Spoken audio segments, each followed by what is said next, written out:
Good morning. વાણિજ્ય વ્યવસ્થા અને સંચાલન વિષયમાં આપણે પ્રકરણ 6 ધંધાકીય વ્યવસ્થાના સ્વરૂપો ભાગ 2 નો અભ્યાસ કરી રહ્યા છીએ, જેમાં છેલ્લે આપણે સહકારી મંડળીના ફાયદાઓ વિશે વાત કરતા હતા, જેમાં પ્રથમ અને બીજો ફાયદા વિશે વાત પતી ગઈ છે, સરળ સ્થાપના વિધિ અને કાયમી અસ્તિત્વ. ત્યારબાદ ત્રીજો ફાયદો છે ખુલ્લું સભ્યપદ.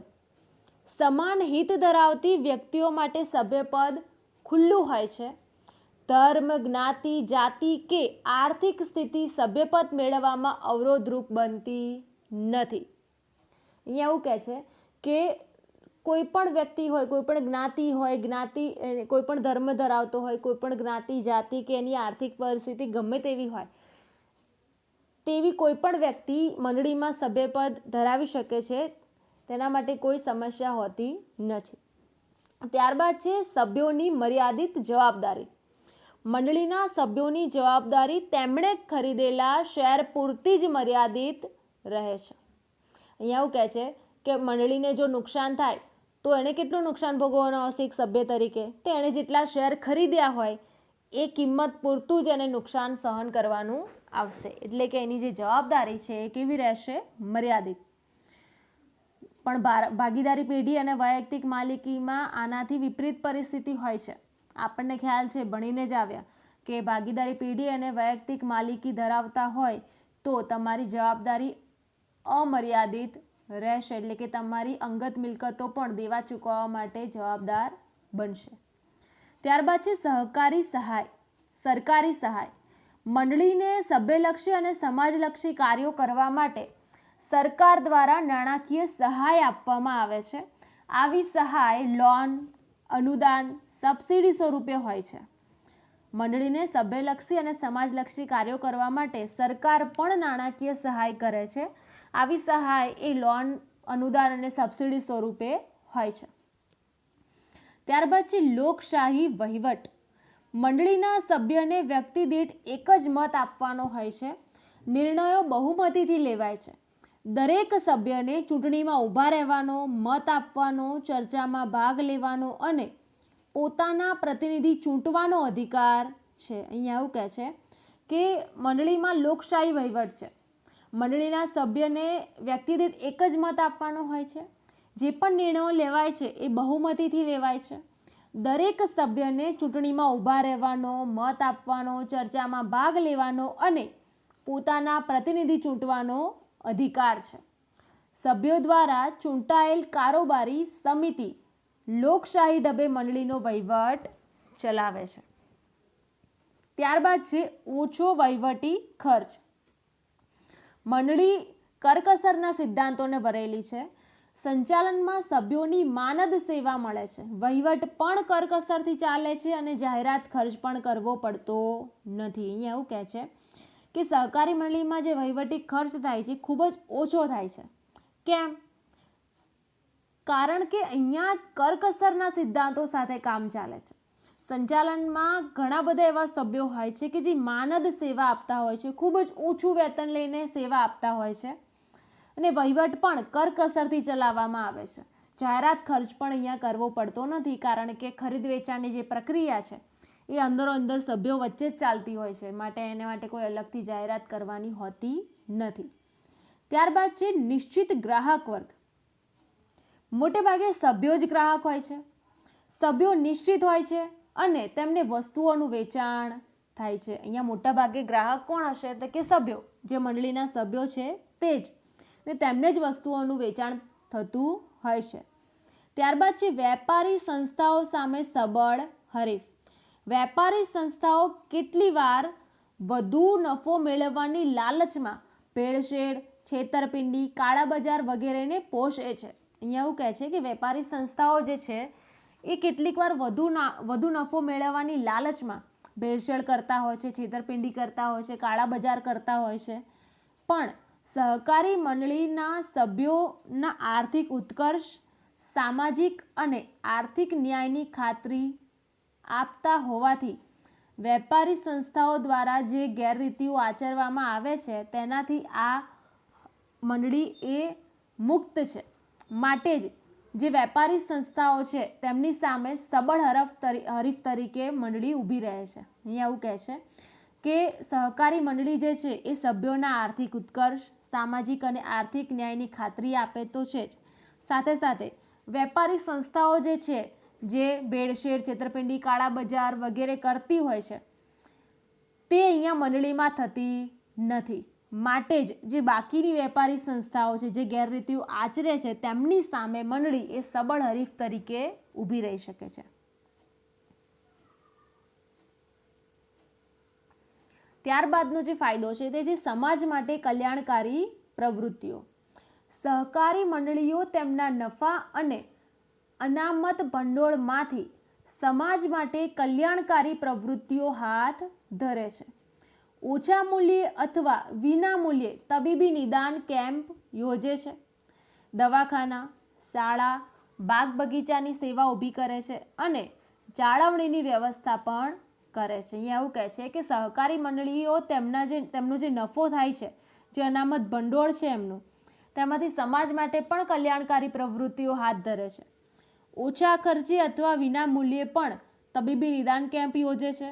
દવાખાના હોય, શાળા હોય, બાગ બગીચા હોય તેવી સેવાઓ ઊભી કરી આપે છે અને તેમની જાળવણીની વ્યવસ્થા પણ આ મંડળી દ્વારા કરવામાં આવે છે. ત્યારબાદ છે લોકશાહીની તાલીમ શાળા. મંડળીના સંચાલનમાં લોકશાહીનું પ્રાધાન્ય છે.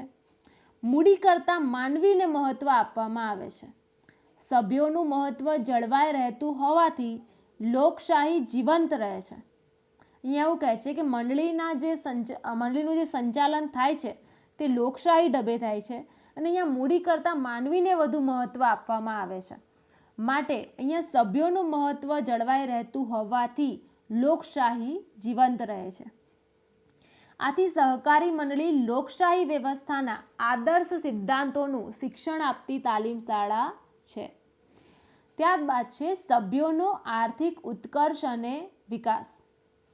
સહકારી મંડળી તેના સભ્યોના આર્થિક વિકાસમાં મહત્વનું યોગદાન આપે છે. દાખલા તરીકે ગ્રાહકોની સહકારી મંડળીઓ સભ્યોને રોજબરોજના વપરાશની યોગ્ય ગુણવત્તાવાળી વસ્તુઓ વાજબી ભાવે પૂરી પાડે છે. અહીંયા એવું કહે છે કે સહકારી મંડળી જે છે એ એના સભ્યોના આર્થિક વિકાસમાં મહત્વનું યોગદાન તો આપે જ છે. કેવી રીતે? તો કે ગ્રાહકોની જે સહકારી મંડળીઓ સભ્યોને રોજબરોજના વપરાશની યોગ્ય ગુણવત્તાવાળી વસ્તુઓ વાજબી ભાવે પૂરી પાડે છે. મધ્યસ્થીઓ દ્વારા ગ્રાહકોનું થતું આર્થિક શોષણ પણ અટકાવે છે. આ જ પ્રમાણે ઉત્પાદકોની સહકારી મંડળીઓ સભ્યોને કાચો માલ, સાધનો, ઓજારો વગેરે વાજબી ભાવે પૂરા પાડે છે. નાના ઉત્પાદકો સરળતાથી ઉત્પાદન કરી આર્થિક ઉન્નતિ પણ કરી શકે છે. ખાંડ, દૂધ, ચર્મ, કપાસ જેવા ક્ષેત્રે સહકારી મંડળીઓએ ખૂબ વિકાસ સાધ્યો છે. અહીંયા એવું કહે છે કે નાના જે ઉત્પાદકો છે તેમને પણ અહીંયા આર્થિક રીતે મદદ કરવામાં આવે છે. કેવી રીતે? તો કે કાચો માલ, સાધનો, ઓજારો વગેરે વાજબી ભાવે તેમને પૂરા પાડવામાં આવે છે. ખાંડ ઉદ્યોગ, દૂધ, ચર્મ ઉદ્યોગ, કપાસ જેવા ક્ષેત્રમાં સહકારી મંડળીઓનો ખૂબ વિકાસ થયેલો છે. ત્યારબાદ આપણે જોઈએ સહકારી મંડળીની મર્યાદાઓ. પહેલી મર્યાદા છે મૂડીની મર્યાદા. વધુ મૂડી એકઠી કરવાનું મુશ્કેલ છે. શેરની ઓછી કિંમત, સભ્યો આર્થિક રીતે નબળા વર્ગના અને સભ્ય દીઠ મતાધિકાર હોવાથી વધુ શેર ખરીદવાનું આકર્ષણ ઓછું રહેવાને કારણે મૂડીની મર્યાદા રહે છે. અહીંયા એવું કહે છે કે અહીંયા વધુ મૂડી એકઠી થઈ શકતી નથી. એક તો શેરની કિંમત ઓછી રાખવામાં આવે છે. બીજું, જે સભ્યો છે એ આર્થિક રીતે નબળા વર્ગના છે માટે કિંમત ઓછી રાખવામાં આવે છે શેરની. ત્યારબાદ સભ્ય દીઠ મતાધિકાર હોવાથી અહીંયા જે સભ્યો છે એ વધુ શેર ખરીદવા આકર્ષાતા નથી. ઓછી મૂડી એકઠી થવાના કેટલા કારણો છે? તો કે 3. પહેલું છે શેરની ઓછી કિંમત. બીજું, જે સભ્યો છે નબળી આર્થિક પરિસ્થિતિ ધરાવે છે તેના કારણે. ને ત્રીજું છે મતાધિકાર જે છે અહીંયા સભ્ય દીઠ છે. માટે જે સભ્યો છે એ વધારે શેર ખરીદવા આકર્ષાતા નથી, માટે અહીંયા મૂડીની મર્યાદા રહે છે. ત્યારબાદ બીજી મર્યાદા છે કાર્યક્ષમ વહીવટનો અભાવ. સભ્યોના પ્રતિનિધિ તેવા મંડળીના સંચાલકો માનદ સેવા આપે છે. જે સભ્યોના પ્રતિનિધિ છે એ મંડળીના સંચાલકો બને છે અને માનદ સેવા આપે છે. માનદ સેવાને કારણે તેઓ મંડળીના સંચાલન અને વહીવટ પ્રત્યે અંગત રસ ન પણ દાખવે. એવું કહે છે કે તમે જ્યારે માનદ સેવા આપતા હોય તો એવા વ્યક્તિઓ મંડળીના સંચાલન અને વહીવટ પ્રત્યે રસ દાખવે પણ ખરા અને ન પણ રાખવે. ઉપરાંત તેમની પાસે વિશિષ્ટ જ્ઞાન, ધંધાકીય અનુભવ અને સમયનો અભાવ હોઈ શકે તો પણ મંડળીના વહીવટમાં બિનકાર્યક્ષમતા પ્રવેશે છે. મંડળીનો વહીવટ કેમ બિનકાર્યક્ષમ બને એનું પણ કારણ આપ્યું છે કે એક તો તેમનો વહીવટ અને સંચાલનમાં અંગત રસ હોય પણ ખરો ને ન પણ હોય, તથા તેમની પાસે વિશિષ્ટ જ્ઞાન, ધંધાકીય અનુભવ અને સમય પણ ન હોય તો એનું જે અસર છે એ મંડળીના વહીવટ પર જોવા મળે છે. જૂથબંધી અને અંગત હિતને કારણે ગેરવહીવટ સર્જાય છે. ઉપરાંત જે જૂથબંધી રચાય છે મંડળીમાં, જે અંગત હિતને વધુ મહત્વ આપવામાં આવે છે તેના કારણે મંડળીમાં ગેરવહીવટ પણ સર્જાય છે. ત્યારબાદની જે મર્યાદા છે તે છે રાજકીય હસ્તક્ષેપ. વિવિધ રાજકીય પક્ષો મંડળી ઉપર પોતાનું વર્ચસ્વ મેળવવા માટે પ્રત્યક્ષ કે પરોક્ષ રીતે પ્રયત્ન કરતા હોય છે. એવું કહે છે કે જે વિવિધ રાજકીય પક્ષો હોય છે તે મંડળી ઉપર પોતાનું વર્ચસ્વ મેળવવા માટે પ્રત્યક્ષ કે પરોક્ષ રીતે પ્રયત્ન કરતા હોય છે. મંડળી એ રાજકીય અસર નીચે કામ કરે ત્યારે ધંધાકીય સ્વતંત્રતા જોખમાય છે. પરિણામે લોકશાહીના મૂલ્યો જોખમાય છે. ત્યારબાદ છે સભ્યો વચ્ચે અસહકાર.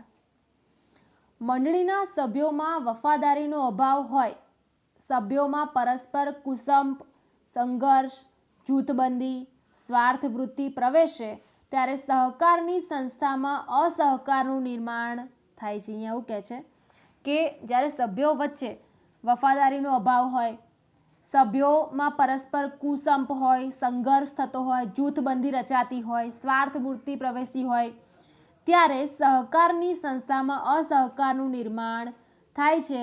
અને આ બધાને પરિણામે સહકારી મંડળી એ સમાન હિત ધરાવતી વ્યક્તિઓનું સંગઠન હોવા છતાં સહકારના લાભ મેળવી શકતી નથી.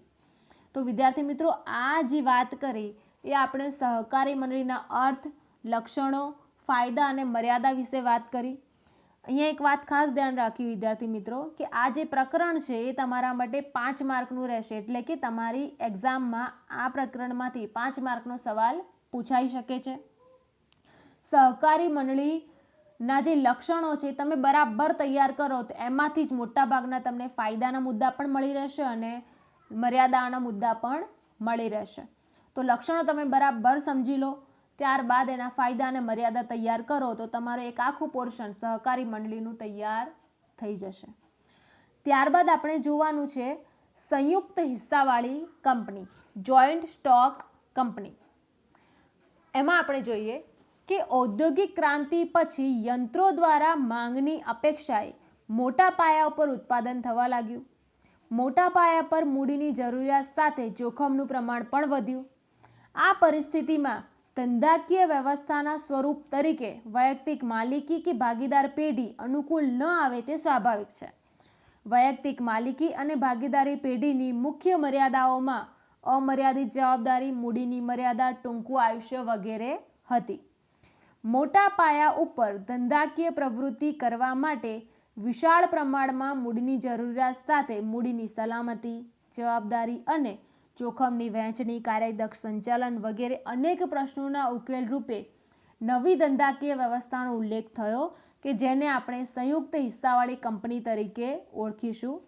ટૂંકમાં જે વૈયક્તિક માલિકી અને ભાગીદારી પેઢીની મર્યાદાઓ હતી તેને દૂર કરવા માટે એક નવી જ ધંધાકીય વ્યવસ્થા અસ્તિત્વમાં આવી જેને આપણે સંયુક્ત હિસ્સાવાળી કંપની તરીકે ઓળખીશું, જેને આપણે ટૂંકમાં કંપની તરીકે ઓળખીશું. કંપની સ્વરૂપના વિકાસથી વેપાર ઉદ્યોગને ઝડપી વેગ મળ્યો છે. આથી કંપનીને આર્થિક વિકાસના એન્જિન તરીકે પણ ઓળખવામાં આવે છે. ભારતમાં કંપની ઉપરના નિયમન માટે 1956નો કંપની ધારો અમલમાં હતો. હવે તારીખ 1/4/2014થી 2013નો સુધારેલો કંપની ધારો અસ્તિત્વમાં આવેલ છે. એવું કહે છે કે અત્યાર સુધી 1956નો કંપની ધારો અસ્તિત્વમાં હતો, પરંતુ 1/4/2014થી 2013નો સુધારેલો કંપની ધારો અમલમાં આવ્યો છે અને તેના આધારે આપણે આ આગળની વિગતો જોઈશું.